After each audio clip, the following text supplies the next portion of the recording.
with all three of you to talk today about mental health. I'm going to start with you, Sarah. As a psychotherapist and the founder of mental health app Lena, why would you say Gen Z has been struggling so much with mental health, anxiety, depression nowadays?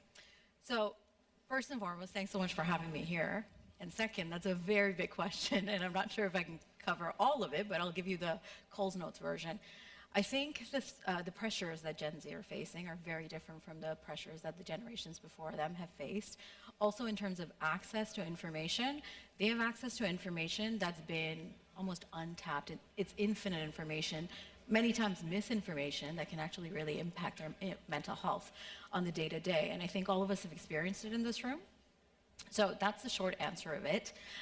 It's something that we are learning more and more of. A lot of people didn't realize that that was something that was a problem perhaps, or that was something that was a concern, only to find out, oh wait, now that I learned this, I read this online, I guess that might be trauma. I never thought that was trauma. I thought trauma was something so big.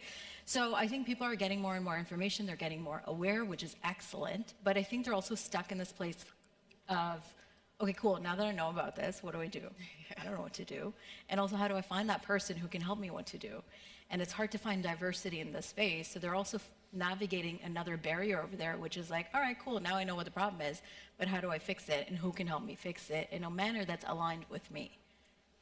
So Dr. Adam, I want to ask you a question next. As a medical doctor, what would you say are some daily strategies that a person can do day to day to actually help with that? Help with mental health. Exactly. So I always say that treating mental health issues and having resilient mentality, you need to start with everything else in your life. So I'm talking about exercise, sleep, nutrition, and avoidance of harm.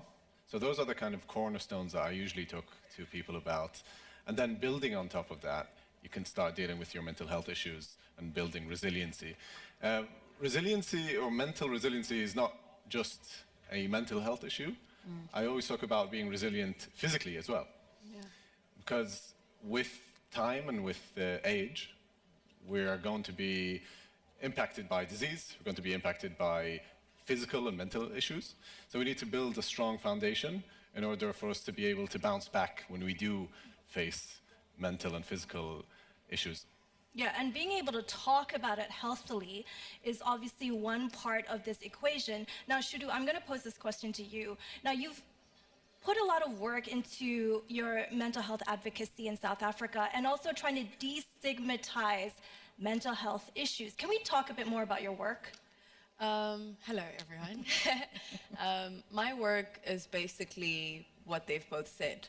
I think you touched on it the best, where you have access to all this information, but you don't know what to do with it. And then the environment also matters. So in my case in South Africa, it was really important to give people information so they don't fear what they don't know, because that's the other thing, where the stigma sort of stifles the conversation, not only South Africa but globally, where when people are going through like mental health issues, they don't even know how to articulate it or have the right languaging for it, and when they do speak about it, they don't even have the right environment to ask the questions that they needed to. So when I started my advocacy, it was basically starting with mental health education, and at the time it was COVID, so I wanted to reach people where they are, not where I wanted them to be. So you go on Instagram, and then I started a mental health show called Mindful Mondays, and we reached over 1 million viewers over 8 months. And we had different mental health professionals, from psychologists, psychiatrists, counselors, social workers, touching on different issues from anxiety to depression to sexual abuse of children and adults,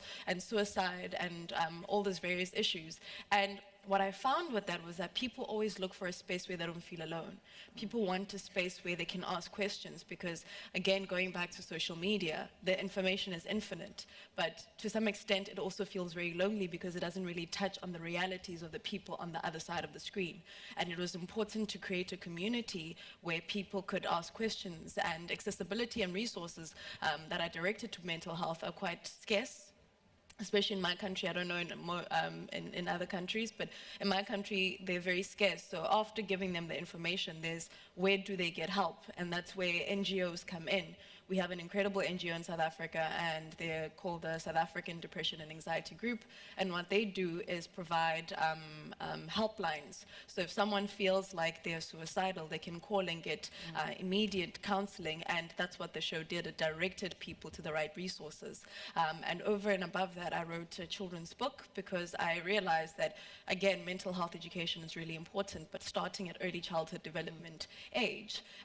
So children are the right place to start. I always say that when you have a flu, you know exactly what to do. Now we've even developed home remedies. You know, you just drink a bit of ginger tea, lemon, turmeric, and you're fine. But when it comes to mental health, what are the home remedies that we can use? Where can they go? And for children, how can they articulate that? I've been to different conferences where a child as young as 6 is dying by suicide. How do we then say that mental health discriminates? If we're not giving them the right languaging at early childhood development age, how do we then say we are giving them the right education in order to thrive in the future? It's simple. The mind is the powerhouse that can change all the narratives in our societies. And before we start with the big concepts, let's bring it back to basics. Health is a complete state of physical, mental, and social well-being, not just the absence of disease or infirmity. So how do we make sure that we empower the mind first before trying to tackle the big things? And while we're kickstarting this conversation on this in our own communities at home, there are communities that are still being left behind in this mental health conversation. Now, anyone can chime in here. Who do you feel, which groups do you feel are not getting the help or assistance that they need? Actually, one thing that is changing, so I had a whole season of my show dedicated to mental health issues. And what we did was, every episode we would interview someone who has a mental health issue, who has gone through a mental health issue from different Arabic communities. And it was actually one of the first shows that highlighted that people with mental health issues are people, and they have normal lives like everyone else, and they go through struggles that are very actually similar to struggles that everyone else goes through. And we heard from the people themselves instead of just talking about the issues from a kind of a third-party perspective. We talked to these people from, and we listened to them and their own stories. And it was a really impactful show to me personally, listening to all these people's stories. I think that is also so important, seeing people advocating and helping that look like you. And you know, this is one part I want to talk to you about your startup. It is called Lena, and it focuses on the BIPOC community and marginalized groups. And I went on the website, I noticed every single person, every single therapist is a person of color. Yeah. So why did you feel it was important? So, you know, to put it very simply, I say this often, and I say it a lot, and I'll say it again here. You okay? Yeah? Okay. Trying to steal my limelight. I say this often, which is, I'm just trying to be somebody who I was looking for when I was a kid, and I couldn't find it. So I was like, all right, cool, let's just make it then. And here we are. And so we did it, and I'm so happy and proud to say, like, Lena's been a dream, a long-term dream. It's finally here, and now we are the largest BIPOC mental health platform in Canada. And I'm very proud to say that because it took a lot of work to like really go through the trenches to find the folks who do the appropriate work, and not just the appropriate work, who have the appropriate training. Because, you know, Shudhu, when you're talking about things, I'm listening to what you're saying, and you're talking about ancestral practices, and that's a very big part of appropriate care with certain communities. Because if you just say, hey, listen, have this golden latte, and it's like $6, but you're like, look, my mom used to make me drink this when I was a kid, and then, you know, it just cost a couple of pennies at the time, and even now too. But it's just, I think commercializing something that's been an ancestral practice is something that resonates very well with a lot of people. And like you also said, people want to belong. That's human beings, right? Human beings are social creatures. We always want to belong. So when you want to belong, what you're going to do is you're going to gravitate towards somebody who says something that relates to you, that you're aware of, that you've known about. And so we didn't have that. And even though where I am in Toronto is extremely diverse, but if you look inside in any of the psychotherapy practices, it was the opposite of that. So what it was doing was actually perpetuating certain traumas, certain behaviors, because people were getting misdiagnosed, getting misinformation, mistreatment, and then obviously that leads to further problems, and they feel even more isolated because they're like, well, I did reach out for help, and nobody helped me.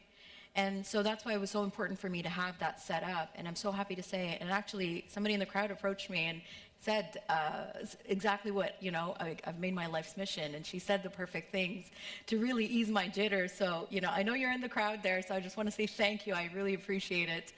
Before stepping on stage, that really, really warmed my heart to hear that.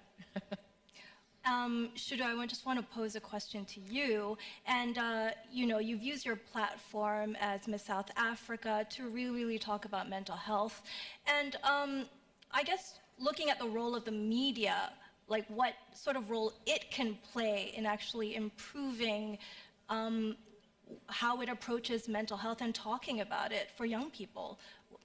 I think she touched on it. Representation is really important.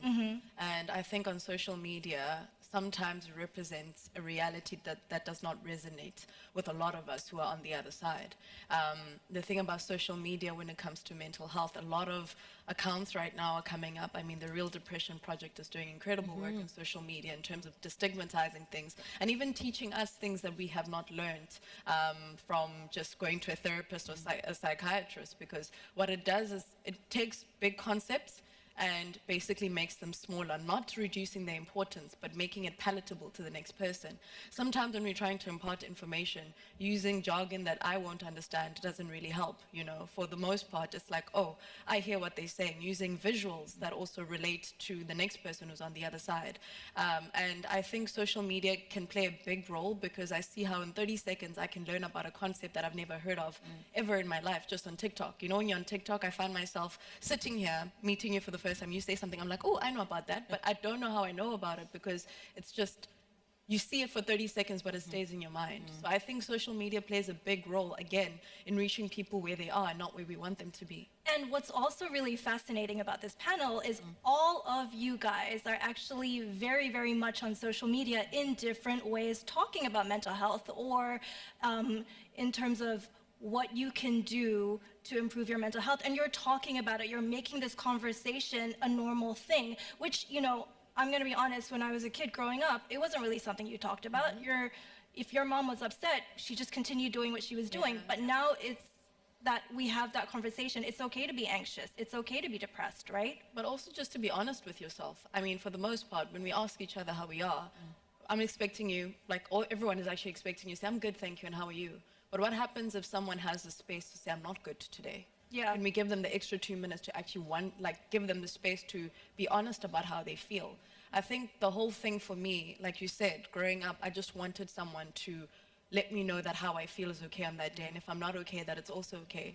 But not to basically get into a room and pretend to be okay, because I also think that perpetuates different mental health issues, because we live in a world that just expects us to be okay in the midst of all this chaos that's happening. So again, having people that understand me culturally as well was really important, because you sit in a place where, for me, religion is a big part of the conversations that I need to have. So when I was looking for a therapist, I needed someone to understand my tools to deal with my mental health. But I think the more we have these conversations, the more we can advocate for a society that is not okay, and for that to be okay, and also have resources and platforms where we can speak about our mental health freely and normalize that conversation. So I think, can I just say something? I mean, I don't think it's stigmatized anymore to have mental health issues. And I think while it is okay, I think we should be portraying more of a positive message, as there are things you can do about your mental health when you're going through mental health issues. It's not just okay to stay in a state where you may not want to be. So I think we should be really focusing on the tools that people can use to get out of these states that they don't want to be in. But I also think being cognizant of the environments, as you pointed out earlier, is also important, because some people don't have the environments and the right support in order to do that. The positive messaging then goes back to what she also said about understanding the cultures and the different environments that people find them in, and catering that messaging for them to not feel isolated from the grander scheme of the solutions. But yeah, absolutely. Adam, I'm not sure if I agree with what you said, which is the stigmatized piece. I still think it exists. And, I look at certain communities I work with, especially like vulnerable communities, women, it's still heavily stigmatized there, and I'd like to say oh yeah, no, in Toronto, everybody talks about it. That's the thing though, everybody talks about it, but then when it comes to actually being vulnerable to share it, oh, no, no, no. Like, no, I'm not going to see a therapist. Or like, I can't tell my family that something's going on, you know? So, And your but employers like, as well. sorry? And your employers as well. Yeah. Oh, no, no, no, no. That's like career suicide, girl. No way. Mm-mm, right? So I feel like it's still there, especially, you know, as a woman myself, I think about the women I work with, and there's so many other pressures that are there. So you're like, oh, great, now I'm anxious. I'm going to be a garbage mom. And then, like, I can't do this for my kid. And then I can't do this for my husband. And then I can't do this for my family. And then the cultural pieces of, like, managing the in-law politics and all of that. You're just like, ugh, I don't even know where to start. You know what? I'm just overall a big mess. I think it gets very, like, mixed up in there. Yeah. And then, like, so nobody says anything. And you're just like, yeah, no, we're good. And, like, inside, you're just dying bit by bit. I also feel like if you are a person of color or from an ethnic group, that sometimes is a bit harder to talk about it as well, where maybe you have people around you going, oh no, that's something rich people or people from developed countries talk about, and you know, we don't have time to think about that. What are you talking about? Just go to work. Yeah. Yeah. Yeah. You need to be busier. Yeah. Yeah. And you find a lot of people now the conversations have been normalized, but at the same time, I don't think the stigma is like out of the way, because especially when you are in a high pressured life, to your point, there are people who joke around scheduling their breakdowns because they don't have the time or the capacity to break down in that moment because of the different responsibilities that they have. And to be honest, like, I think one thing I've learned about mental health is that it does not discriminate how much money you have or how little you have, and it's across the board. It doesn't even discriminate like ethnicities as well. What I do believe is that we need to create more platforms where people feel like they're seen, irrespective of where they come from, and just be cognizant of people's stories. I mean, when it comes to mental health, storytelling is a big part of how we begin to destigmatize it. It's so interesting for me to learn about my grandmother and hear the different symptoms that she had. So, for example, when she had one of her children, how she couldn't take care of the child for 5 months because she didn't feel okay, you know, but no one had the languaging for it at the time. Now that we're older, now that we're having these conversations, you begin to give people a lot more grace, because you understand how difficult it is to exist in our individual spaces. And that's how we begin to cultivate these conversations. So I can learn more about you, learn more about you, learn more about you, and you learn more about me. And how do we have those conversations in a way where you don't sort of isolate a person's feelings because you believe that they shouldn't be feeling that way, you know, and even how we respond to how a person is feeling, not trying to be the saviors, but giving them the space to understand what it is that they feel. You know, now that it's more acceptable to be talking about your mental health struggles in this day and age. And I was looking at some studies earlier in the day, and it called Gen Z the loneliest generation, the poorest mental health of any generation. But I am wondering, is this because we are now open talking about it? Like, could that be part of it as well? So, yes. Actually, they say that about millennials. We're the loneliest generation. You know, I fall in that category, and I can speak to that on some of my peers. It is true, and I think a big part of it is what you said, yes, but I think also in addition to that is hustle culture, which is extremely toxic. There's a sense of hyper-independence, and especially us women, we have to show up, and we have to show up a certain way, and we have to do 3 times the same amount of work to get like 75% of the pay that, you know, perhaps our peers, male peers are getting. And so what happens is you're so busy with focus on like this. You schedule in your grief time, your crying time, your breakdown time, your like breathing time, because you just can't be, like, there's no slowness, there's no rest that comes in. It's just go, go, go, go, go. And I think almost all of us in this room are probably guilty of that, which is like tight schedules. And then if something goes wrong, you're like, I don't have time for that. No, you can't break down, like, or this can't go down. I missed the bus, can't happen. Oh my God, I can't afford traffic today. So that's what happens, and it just perpetuates. And I think the hyper-independence also then fosters a sense of like deeper loneliness, because you're just like, I gotta figure it out. I can't ask for help. Asking for help makes me look weak. Well, they figured it out. Social media is another factor. Social media doesn't help. We're like, look at her and her and her. They're doing it fine. And plus they got 4 kids each. That's, 12 kids in total. I got no kids, and I still can't do it. What's wrong with me? Yeah. So I think there's another piece. Another factor that also adds in is like genetics. Certain communities are more vulnerable. You'll notice that, and I'm sure Dr. Adam can speak more to this, which is iron levels are typically tend to be lower in certain types of communities that can lead to depression, that can lead to low energy, that can lead to a whole lot of things. And when you're not educated, aware, or provided the appropriate healthcare resources, and you don't take care of that, you're like, oh, you know what, my life is just struggle. I'm just depressed the entire time. And if you're not providing them appropriate education and the resources on that. Yeah, I was at a conference with primary care physicians lately, and one of the things that a primary care physician does is kind of preventative health screening. And I asked them, when was the last time you asked your patient, how well do you sleep? What's your sleep like? And no one, have you ever been asked that question from your doctor? Anyone in the crowd? Actually me, but that's I don't think so, right? She's my friend, that's why. Yeah. Sleep is probably the number one factor, or one of the highest causative factors to anxiety, depression, and mental health issues. At least it can aggravate these feelings and put you in a transient state of anxiousness. And I think these are tools that we can actually work with. Sleep, as we said, nutrition, iron levels, vitamin D levels, other nutritional biomarkers. We can measure these and we can deal with them.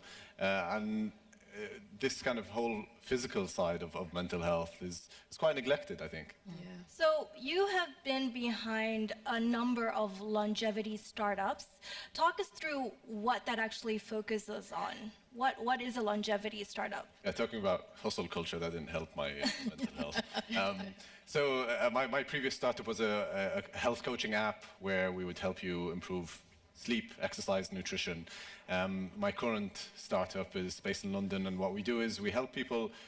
We ask this question: what can I do today to prevent age-related diseases in the future? And what can I do today to maximize my health span, which is the years of optimal health that I have? And how can I reach my kind of genetically determined lifespan in optimal health? So we look at various different areas of health. One of them is mental health, although we probably don't focus enough on mental health. But so we look at everyone, at our members, holistically. All right, so we are running out of time. 20 seconds each. What would be your daily advice to improve mental health for our audience here today? The little things, I think you both touched on it. My therapist said, sometimes taking a 30-minute walk does a lot for your mind. Building up a routine as well that includes those things. Sleep is so important. I got to a stage where I was just saying yes to too much and not resting enough, and that really impacted my mental health. So I know that we feel like we can't say no because of the hustle culture again, but please prioritize your rest, because true wealth is honestly your health. And I know because of the whole toxicness of social media, we feel like we need to keep up, but the truth is the only person you need to keep up with is yourself and your health. Well said. Sarah? I'm actually going to piggyback on what she said in the interest of time, and I want to teach this term to everybody over here. If you know it already, that's great. If you don't, this is the one thing I want to take away. If you haven't heard anything I said, it's cool. It's called mental fitness. And mental fitness is a concept of what you do on your day-to-day life that actually impacts your overall mental fitness, which then will avoid or reduce the risk of you at the end experiencing a mental illness, such as heightened anxiety or depression or whatever it is. Mental fitness is the day-to-day thing. So whether that is no more screen time after X time, my phone goes on silent, I put my phone on black and white mode, I don't use my phone when I'm eating my meal, I sit outside when I eat my meal, things like that. So mental fitness is the one thing that I would say. Great. Dr. Adam? There was a study where they compared people with stress they put them into two groups. One group thought that stress will negatively impact their health. The other group thought that stress will positively impact their health. And people who had that mindset, that positive mindset, actually had stress physically actually didn't impact them as negatively as the other group. So I think changing your mindset is a really good step towards being resilient to stress. Yeah. Well, thank you so much for participating in Next by TRT World Forum. That wraps up our mental health session. I hope some of you all learned some good tricks to improve your mental well-being. And yeah. Thank you. Thanks a lot.